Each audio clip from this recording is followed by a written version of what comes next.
Ya, pemerintah menegaskan untuk kembali melanjutkan pembangunan prasarana dan sarana pendukung kawasan Ibu Kota Nusantara. Bahkan Presiden Prabowo Subianto menargetkan IKN akan menjadi ibu kota politik pada tahun 2028 mendatang. Menteri Koordinator Bidang Infrastruktur dan Pembangunan Kewilayahan Agus Harimurti Yudhoyono menyatakan, Presiden Prabowo Subianto telah menegaskan kembali komitmen pemerintah untuk melanjutkan pembangunan Ibu Kota Nusantara di Kalimantan Timur. Bahkan saat ini Presiden sudah menyetujui anggaran pembangunan IKN kedua tahun 2025 hingga 2029 sebesar 48,8 triliun rupiah. Agus Harimurti menambahkan pembangunan IKN akan dilanjutkan dengan mengikuti timeline dan tahapan-tahapan yang sudah ditetapkan. Di mana tahap pertama tahun 2022 hingga 2024 sudah ada infrastruktur yang selesai 100% dan ongoing. Ada fokus pembangunan di kawasan inti pusat pemerintahan dan diharapkan akan dilanjut dan meluas di tahap kedua yaitu tahun 2025 hingga 2029. Dan tadi Bapak Presiden Prabowo Subianto sudah menyampaikan dan menegaskan bahwa sudah di-approve anggaran untuk kelanjutan pembangunan IKN itu 48,8 triliun rupiah untuk 5 tahun ke depan. Tentu sekali lagi nanti akan dibagi dalam tahapan-tahapan yang harus dikawal dengan ketat. Yang jelas anggaran tersebut dipersiapkan, dialokasikan agar kami khususnya OIKN bisa menyelesaikan proyek pembangunan fasilitas atau gedung-gedung yang digunakan untuk parlemen, untuk legislatif, dan juga untuk yudikatif. Sementara itu, Kepala Otoritas Ibu Kota Nusantara Basuki Hadimulyono menyatakan, Presiden Prabowo memasang target IKN bisa menjadi ibu kota politik di tahun 2028 mendatang. Tahap kedua ini yang paling penting, beliau mempunyai target bahwa pada tahun 2028 sudah ditargetkan menjadi ibu kota politik. Oke? Sehingga kami ditugasi untuk menyelesaikan ekosistem yudikatif, jadi kantor-kantor dan huniannya, juga ekosistem legislatif, jadi kantor-kantor dan huniannya. Pemerintah menegaskan kembali anggaran pembangunan IKN tersebut ada yang bersumber dari APBN dan non-APBN. Hal ini sebagai bentuk kebersamaan dan kerjasama yang baik antara pemerintah dan badan usaha. Selain itu, pemerintah juga berharap keterlibatan pihak swasta secara positif dan terintegrasi dengan baik. Dari Jakarta, Tim Liputan IDX Channel.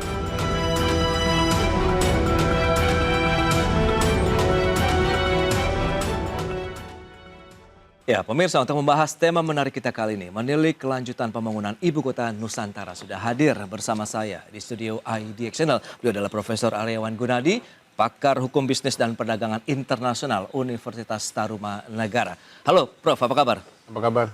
Terima kasih atas kehadirannya. Selalu, terima kasih. Baik, dan untuk berikutnya sudah tersambung ini melalui Zoom Bapak Yayat Supriyatna, pengamat tata kota dari Universitas Trisakti. Halo Pak Yayat, apa kabar?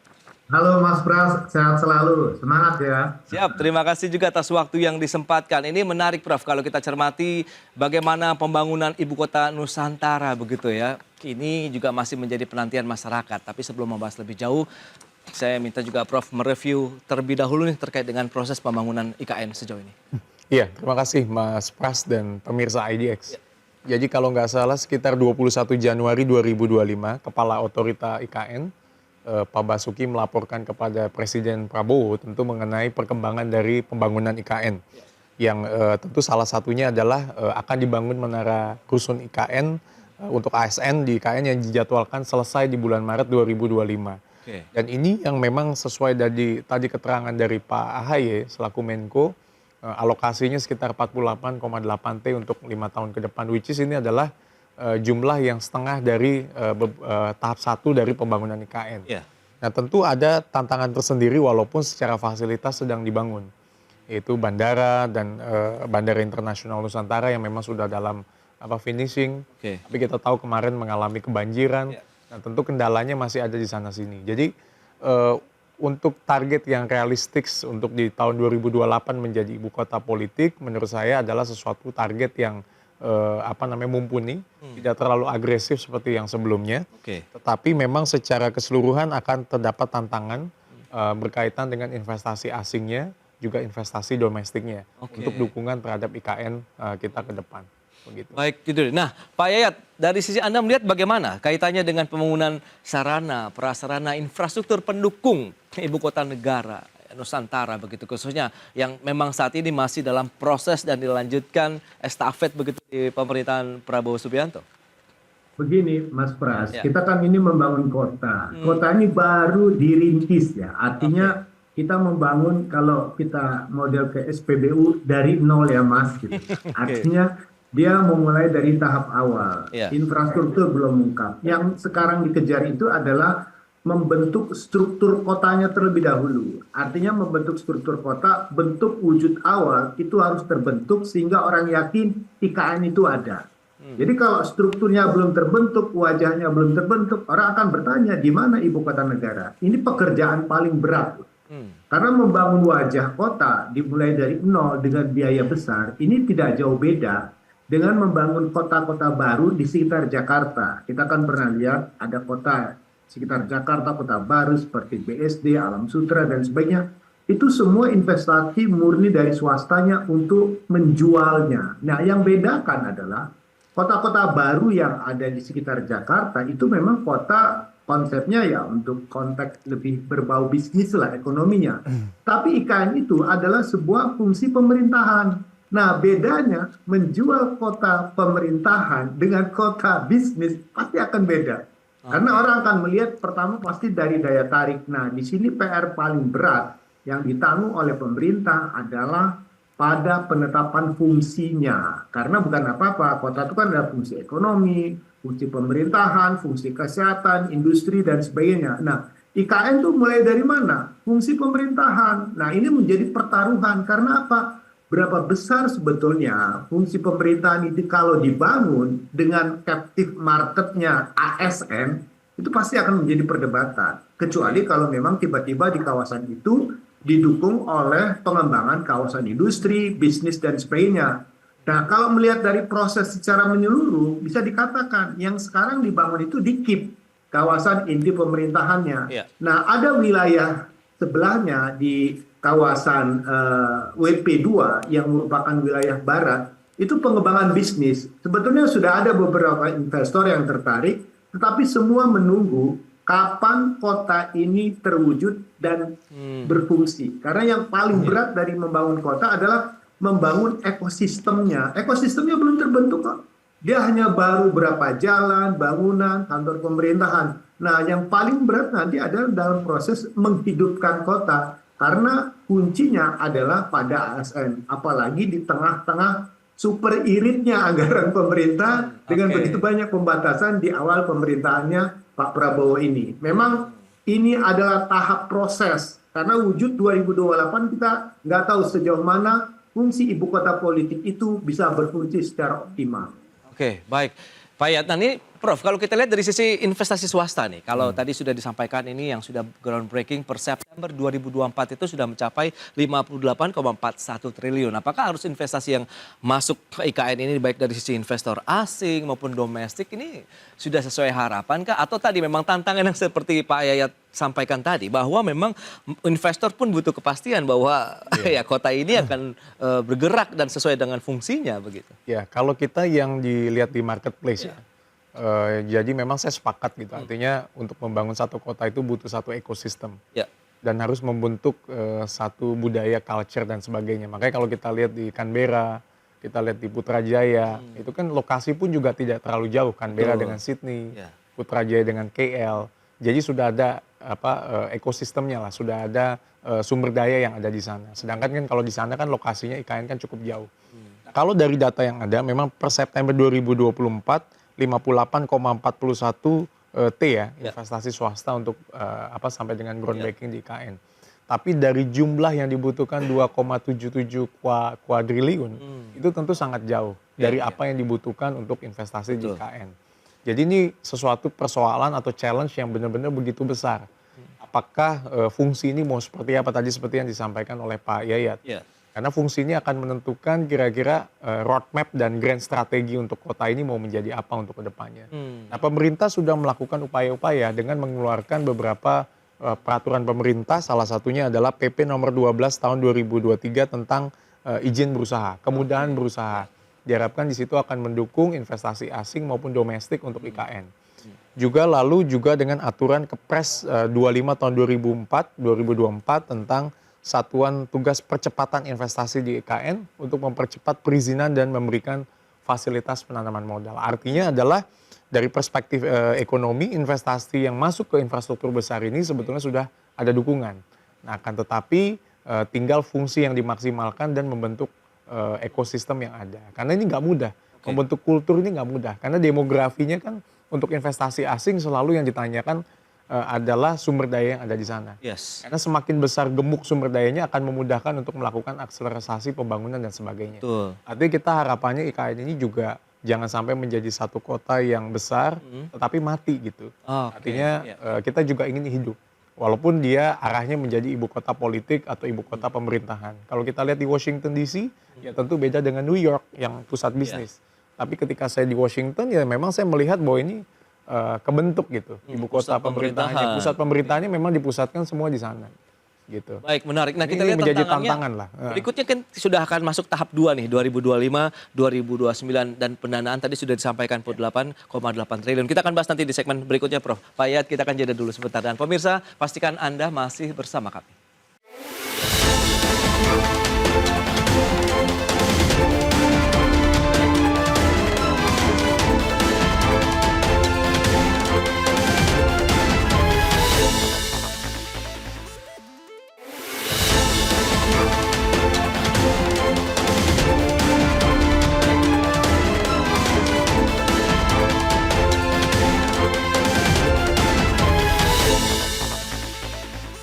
Pemirsa, berikut ini kami sampaikan data untuk Anda terkait dengan tahapan dari pembangunan IKN.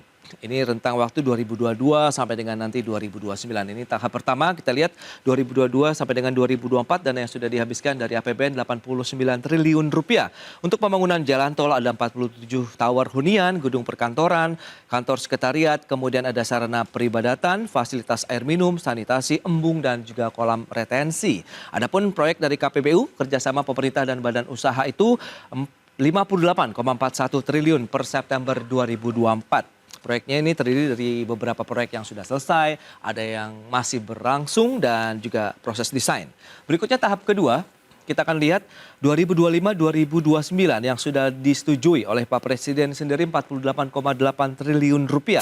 Rencana untuk pembangunan gedung legislatif dan yudikatif beserta pendukungnya, kemudian akses jalan ke IKN, pemeliharaan infrastruktur juga digunakan dari dana tadi. Dan kita lihat ada proyek KPBU senilai 60,93 triliun untuk membangun ada 97 tower apartemen, 129 rumah tapak, ada utility tunnel juga sepanjang 138,6 km di KIPP, dan juga pembangunan PLTS berikutnya. Karena yang tadi sudah ada ya, yang dibangun sekitar 50 megawatt.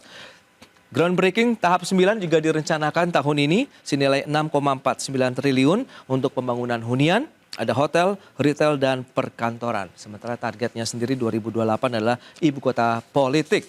Berikutnya target pertumbuhan ekonomi dan investasi dari pemerintahan saat ini 2025 sampai dengan 2029 mendatang 8% ya kita lihat, sementara realisasi investasi yang diharapkan juga semakin tinggi. Dari 1.650 triliun di 2025 meningkat hingga 2.969,64 triliun di tahun 2029 mendatang. Ini tantangan yang cukup menarik untuk kita cermati. Kita lanjutkan kembali perbincangan bersama dengan Profesor Aryawan Gunadi, pakar hukum bisnis dan perdagangan internasional dari Universitas Tarumanagara. Kemudian ada Pak Yayat Supriyatna, pengamat tata kota Universitas Trisakti. Ya Prof, kalau kita lihat dengan beberapa tahapan tadi yang sudah disampaikan, kemudian 2028 menjadi ibu kota politik begitu. Tantangan terbesar yang mungkin harus dihadapi, mengingat ini banyak pihak berharap segera terwujud. Sementara kan prosesnya tadi yang sudah disampaikan Pak Yayat juga tidak sebentar membangun suatu kawasan perkotaan atau bahkan ini adalah ibu kota negara. Iya, jadi kan kalau komitmen pemerintah untuk membangun tahap kedua kan saya lihat sudah dilakukan. Betul. 2025 ini sampai dengan 2029. Ya. Artinya sudah menjadi komitmen lah. Akan tetapi untuk menjadi ibu kota politik untuk ke depan memang butuh satu challenge sendiri. Tadi saya bilang misalnya ketika saya ke Washington, saya melihat di New York, ya tentu situasinya berbeda. Ya. Karena Washington itu kan sudah ditata sekian puluh tahun dan semua juga acknowledge, semua mengakui dan itu dijadikan landasan dalam pengambilan keputusan-keputusan strategis. Oke. Jadi memang ini yang kita akan lihat sejauh mana konstelasinya akan berjalan. Ya. Di Canberra pun juga begitu kan, dengan Sydney. Artinya memang ada perbedaan yang cukup signifikan. Ketika ke Canberra pasti lebih sepi lah dibandingkan dengan di Sydney yang begitu kota ekonomi dan metropolis. Di Putrajaya juga begitu. Tidak jauh dengan Kuala Lumpur, ya Putrajaya kondisinya memang tidak terlalu ramai. Iya. Karena memang di situ dijadikan pusat, banyak pusat pemerintahan dan pengambilan keputusan di sana. Betul. Artinya adalah kita punya distance yang cukup jauh nih, artinya antara Jakarta dengan IKN di Kalimantan Timur.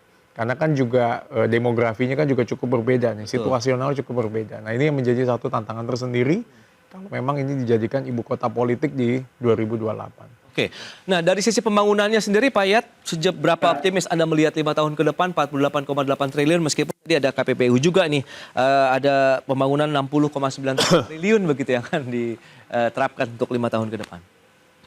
Mas Pras, kita harus ingat, statement Presiden itu menarik. Sebelum nanti saya bahas itu. Apa maknanya? Ibu kota politik. Kalau IKN ibu kota politik, saya pikir nanti Jakarta ibu kota ekonomi. Oke. Nah, ini menarik ya. Penempatan fungsi IKN ibu kota politik 2005-2009 dengan ibu kota dalam tanda kutip ekonomi. Jadi tetap akan menjadikan Jakarta sebagai center of growth pertumbuhan ekonomi Indonesia.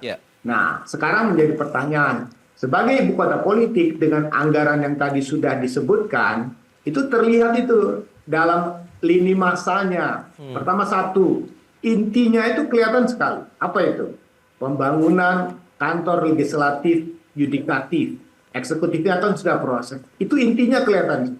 Dia mencoba membangun sebuah ekosistem. Kalau ini sudah dibangun, diiringi dengan pembangunan rumah susun ASN, apartemen, dan pendukung lainnya. Jadi artinya ketika perkantorannya dibangun, ekosistemnya juga ikut dibangun. Apalah arti kantor seperti sekarang yang ada, ASN mau dipindahin ternyata rumah susunnya belum siap. Nah, baru terakhir itu ada pendukung ekosistem yaitu hotel, kemudian retail, pusat. Nah, jadi kalau saya melihat dalam konteks 2005-2009 untuk membangun fungsi pemerintahan atau fungsi kepolitikan, dia on the track lah. Tetapi dalam konteks dia pengembangan sisi lain yang lebih besar, kita nunggu ke depannya. Karena ini menarik ketika sebagai ibu kota politik, lini masa atau timeline yang dibuat itu betul-betul mengarah pada periodisasi kedua ini untuk membangun sebuah ekosistem penyelenggaraan pemerintahan yang didukung oleh ASN. Nah, sekarang perbedaannya, ini mohon maaf ya, dibandingkan sebelumnya di zaman Pak Jokowi dengan ini, kelihatannya dalam masa Pak Jokowi itu kelihatannya pingin ada satu lompatan yang pingin paralel antara sisi pemerintahannya dengan sisi ekonominya. Tetapi kan dari sisi bisnis, mungkin Prof bisa kasih komentar, kota itu tidak bisa paralel dia. Jadi yang kemarin tuh, ayo groundbreaking, tapi ketika ekosistemnya belum ada, dia tidak akan bergerak ini. Jadi yang menarik itu adalah ketika ekosistemnya terbangun sebagai fungsi ibu kota pemerintahan dan politik, dia mulai tumbuh kembang, sisi bisnisnya akan mengikuti berdasarkan dinamika yang terjadi. Maka pertanyaannya, hati-hati dengan groundbreaking dan groundbreaking. Kalau dari sisi marketing untuk menjual satu kawasan, udah ada yang antri loh, udah ada sekian. Itu kan hanya dalam konteks sisi marketingnya, untuk jualannya. Tapi untuk dieksekusi, tidak mungkin membangun dalam suatu kawasan yang sama sekali belum ada aktivitas. Nah, PR paling menarik itu diletakkan pada peran pemerintah bagaimana mempush ya percepatan pengembangan dengan menghidupkan kota. Nah, di sisi lain selain ada KIP, ada WP-WP lain. Di situ ada 9 WP. Oke. Nah, salah satu caranya adalah bagaimana mengembangkan WP lain untuk pengembangan industri pariwisata. Nah, anggaran kita hanya fokus sementara itu di KIP, belum mendorong kepada pengembangan lain untuk menghidupkan IKN. Itu PR paling menarik. Oke, Pak Yayat, menarik. Lantas bagaimana? Apakah bisa seiring sejalan? Misalnya memang ini menjadi suatu ibu kota politik, tapi di satu sisi groundbreaking juga ada beberapa sektor-sektor usaha begitu yang ada di IKN. Iya. Kita bahas nanti di segmen berikutnya, Pak Yayat. Kita akan jeda dulu sebentar. Dan pemirsa, kami akan segera kembali usai pariwara berikut ini.